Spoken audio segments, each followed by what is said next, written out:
و سوال دیگر این است که برادر میگوید یک کسی هست پول دارد، مال دارد، بای هست، مبلغ دارد، غنی هست، اما زکات را فقط به برادر خودش یا که خواهر خودش که اونها هم کم بغل نیستند به اونها میدهد. یعنی به برادرش که این برادرش باز خانه دارد، باز چندین خانه ها دارد، پول دارد، شرایط دارد، لیکن زکات خود را به همین انسان میدهد که برادرش است. یعنی زکات را بیگانه نمیکند گویا. و اعوذ بالله من ذلک. ما میگیم که این چنین زکات نیست، زکات حساب نمیشود. زکات این دین الله است و حکم الله است. الله سبحانه و تعالی زکات را خودش بیان کرده است و میگوید اعوذ بالله من الشیطان الرجیم انما الصدقات للفقراء والمساکین. این صدقات یعنی زکات به فقرا است، مساکین است و 8 گروه را در اینجا ذکر میکند که همه اش انسان های محتاج هستند، در راه الله هستند، مهاجر هستند، کسانی که نیاز به روی مبلغ و برای پیش بردن زندگی خود نیازمند هستند.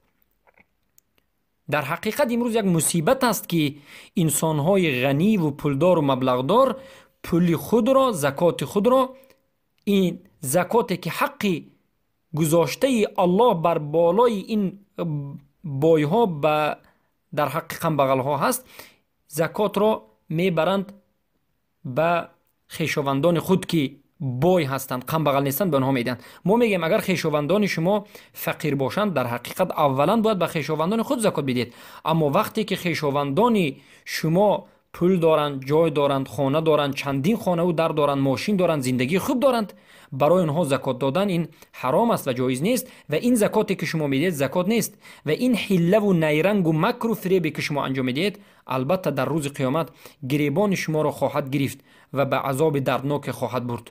به شریعت الله شوخی نکنید. در شریعت الله و به شریعت الله فریب و مکر نکنید. در یک سال یک کمی مقدار معینی که الله سبحانه و تعالی حق فقیران را برای شما گذاشته است، این را در جای خودش و به جای خودش صرف نمایید. پس بارک الله فیکم. این بود جواب بعضی از سوالهایی که برادران امروز به ما ارسال نمودند. سوالهای خود را ارسال نمایید و انشاءالله در فرصت نزدیک در بیگاه است، بعد از یک چند روز است، چند ساعت است، لیکن در همون روز انشاءالله جواب سوالهای خود را دریافت خواهید کرد. بارک الله.